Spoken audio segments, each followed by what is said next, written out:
வீடியோல எதை பத்தி பார்க்க போறோம்னா, இந்த வீடியோல வந்து நீங்க எப்படி வந்து உங்க கால் லாக்ஸ், உங்க மொபைலோட கேலண்டர் இல்ல எப்படின்னா உங்க மொபைல்ல வந்து ஒரு கிளார்க்கோ ஏதாச்சும் ஒரு விஷயம் வந்து நீங்க எங்கேயாவது சேவ் பண்ணிருப்பீங்க. மெயினா வந்து உங்களுடைய கால் லாக்ஸ் வந்து நம்ம எப்படி பேக்கப் அண்ட் ரீஸ்டோர் பண்றது அப்படின்னு பார்க்க போறோம். இது வந்து வேற ஒரு மொபைல்ல இருந்தாலும் பரவாயில்ல. அதுலேருந்து இந்த மொபைலுக்கு ஃபுல்லா எப்படி வந்து ட்ரான்ஸ்ஃபர் பண்றது உங்களுடைய எல்லா கால் லாக்ஸும் அப்படின்றத பார்க்க போறோம். அண்ட் வீடியோ கண்டிப்பா யூஸ்ஃபுல்லா இருக்கும். வீடியோ முழுசா ஸ்கிப் பண்ணாம பாருங்க. அண்ட் வாங்க வீடியோக்குள்ள போகலாம். ஃபர்ஸ்ட் விஷயம் என்ன அப்படின்னா, முதல்ல வந்து நீங்க கால் லாக்ஸ் அப்படின்னா, இப்போ நம்ம வந்து ஒரு மொபைல்லேருந்து இன்னொரு மொபைலுக்கு மாத்துறோம்னா நிறைய நம்பரோ இல்லைனா சொல்றது நம்பர்லாம் வந்து நம்ம சிம்ல சேவ் பண்ணியிருப்போம், மொபைலில் சேவ் பண்ணியிருப்போம். அண்ட் அதை வந்து இந்த மொபைல்ல இந்த மொபைல் மாத்துறப்போ வந்து பார்த்தா வராது. அண்ட் அந்த மாதிரி நான் சொல்ல வரல. நான் என்ன சொல்ல வரேன்னா, கால் ஹிஸ்ட்ரி வந்து பார்த்தா சொல்ல வரேன். ஸோ கான்டாக்ட்ஸ் அப்படின்னு வரப்போ நீங்கள் உங்கள் அக்கௌண்ட்டில் சேவ் பண்ணி மாற்றுறது. இப்போ கால் லாக்ஸ்னு வரப்போ, அதாவது கால் ஹிஸ்ட்ரின்னு வரப்போ, அந்த கால் ஹிஸ்ட்ரியை வந்து நீங்கள் எப்படி வந்து லைக் இந்த மொபைல்லேருந்து மொபைல் ஃபுல்லாக ட்ரான்ஸ்ஃபர் பண்ணுறது. நீங்கள் வந்து ஒரு 2 மாதம் வந்து எனக்கு இல்லை இருந்துச்சு, 2 மாதம் போய் டிலீட் ஆயிடுச்சு, அதை நான் எடுக்கணும் அப்படின்னா ஃபஸ்ட்டு நீங்கள் வந்து அதை பேக்கப் பண்ணியிருக்கணும். ஸோ அது எப்படி பேக்கப் பண்ணுறது தான் பார்க்க போகிறோம். பேக்கப் பண்ணியிருந்தீங்கன்னா அது எப்படி ரீஸ்டோர் பண்ணுறது சேர்த்து பார்ப்போம். ஈவன் இட் இஸ் அது வேறு மொபைல்லேருந்து நீங்கள் வந்து பேக்கப் பண்ணியிருந்தீங்க அப்படின்னாலுமே வந்து நம்மளால் பண்ண முடியும். முதல்ல என்ன பண்ணணும்னா, உங்களுடைய கால் லாக்ஸ் வந்து நீங்கள் வந்து ஒரு நாளைக்கு செக் பண்ணிக்கணும். ஸோ கால் லாக்ஸ் வந்து எந்த அளவுக்கு டிலீட் ஆயிருக்குன்னு பார்த்துட்டு, இல்லை நீங்களே வேணும் ஏதாச்சும் ஒன்று டிலீட் பண்ணுறது டிலீட்டு தேவையில்லை. நீங்கள் உங்கள் செட்டிங்ஸ் வந்து ஓப்பன் பண்ணிக்கணும். செட்டிங்ஸ் ஓப்பன் பண்ணிங்கன்னா அக்கௌண்ட்ஸ் அண்ட் பேக்கப்னு ஒரு ஆப்ஷன் இருக்கும். எல்லார் மொபைல்லையுமே இருக்கும். உங்கள் மொபைல் அப்படி ஒரு ஆப்ஷனே இல்லைனா பேக்கப் அப்படின்னு மேலே சர்ச் பண்ணுங்கள்.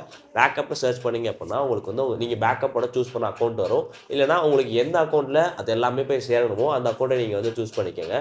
சூஸ் பண்ணதுக்கப்புறம் மேலே வந்து பேக்கப்னு ஒரு ஆப்ஷன் இருக்குது. ஸோ அதை கொடுத்தீங்கன்னா என்னெல்லாம் பேக்கப் ஆகும் டிவைஸில் அப்படின்னு சொல்லி வந்து பார்த்தா ஒரு லிஸ்ட் மாதிரி வரும். ஸோ அதில் தான் வந்து பார்த்தா கால் லாக்ஸு, கிளாக்கு, அதுக்கப்புறம் வந்து ரிமைண்டர்ஸ் ஏதாச்சும் இருக்கும். அதுக்கப்புறம் வந்து வேறு என்ன மெசேஜஸ் மேபி இருக்கும். ஸோ அந்த மாதிரி சின்ன சின்ன விஷயம் மொபைலோட டிஃபால்ட் ஆப்ஸோட பேக்கப்ஸ்லாம் வந்து பார்த்தா அதில் வரும். உங்கள் கால் ஹிஸ்ட்ரி கொண்டு எல்லாமே வந்து அதிலே வந்துடும். ஸோ இப்போ நீங்கள் வந்து அந்த பேக்கப்னு கீழே கொடுக்குறப்போ அதோட மொத்த ஸ்பேஸ் எவ்வளோ அப்படின்னு வந்து பார்த்தா காட்டும்.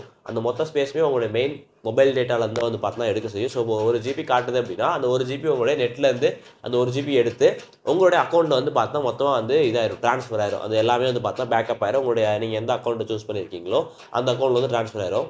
ஸோ அந்த அக்கௌண்ட்டில் பேக்கப் ஆனதுக்கப்புறம் நீங்கள் எப்படி எடுக்கணும். இப்போ சப்போஸ் நான் வந்து ஒரு மொபைலில் பண்ணிவிட்டு இந்த மொபைல் எனக்கு வரணும்னா, இப்போ நான் வந்து பேக்கப் பண்ணிட்டேன். இந்த மொபைலில் எல்லா லாக்ஸையும் வந்து எல்லா கால் லாக்ஸையும் வந்து நான் பேக்கப் பண்ணிட்டேன். பேக்கப் பண்ணிட்டு ஒரு அக்கௌண்ட்டில் பண்ணியிருப்பீங்களா, அந்த அக்கௌண்ட்டை வந்து நீங்கள் இந்த மொபைல் லாகின் பண்ணணும். லாகின் பண்ணதுக்கப்புறம் நீங்கள் இந்த மொபைலில் போயிட்டு பேக்கப்பில் போயிட்டு நீங்கள் அக்கௌண்ட் சூஸ் பண்ணுறப்போ, நீங்கள் இந்த மொபைல் என்ன அக்கௌண்ட் சூஸ் பண்ணீங்களோ அதே அக்கௌண்ட்டை சூஸ் பண்ணுறப்போ கீழே வந்தீங்கன்னா பின்ன வந்து பார்த்தா ஒரு ஆப்ஷன் கொடுத்துருப்பாங்க.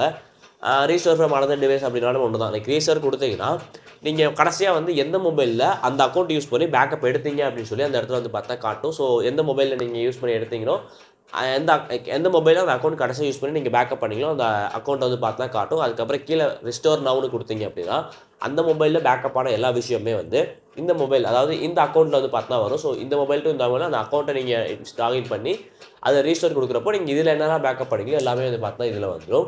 அண்ட் இந்த மாதிரி தான் வந்து உங்களால் உங்களுடைய கால் ஹிஸ்ட்ரியை வந்து பேக்கப் பண்ணி வைக்க முடியும். அண்ட் பேக்கப் அண்ட் ரீஸ்டோர் இந்த மாதிரி தான் பண்ண முடியும். பேக்கப்பே பண்ணாமல் எடுக்க முடியுமான்னு கேட்டிங்கன்னா பேக்கப் பண்ணாமல் ஆக்சுவலாக எதுவுமே எடுக்க முடியாது. நீங்கள் வந்து ஃபோட்டோஸோ இல்லை சேட்ஸோ எதுவாக இருந்தாலும் பேக்கப் பண்ணாமல் மட்டும் தான் திருப்பி எடுக்க முடியுமே தவிர பேக்கப் பண்ணாமல் எதுவுமே வந்து பார்த்தா எடுக்க முடியாது. அண்ட் வீடியோவில் தான் வீடியோ யூஸ்ஃபுல்லாக இருந்துச்சா இல்லையா அப்படின்றத நீங்கள் கமெண்ட்டில் சொல்லலாம். அண்ட் ஏதாச்சும் டவுட்ஸ் இருந்தாலும் நீங்கள் வந்து கமெண்ட்லேயே சொல்லலாம். ஐ வில் ரிப்ளை அந்த டவுட்ஸ்க்குலாம். அண்ட் அவ்வளோதான்.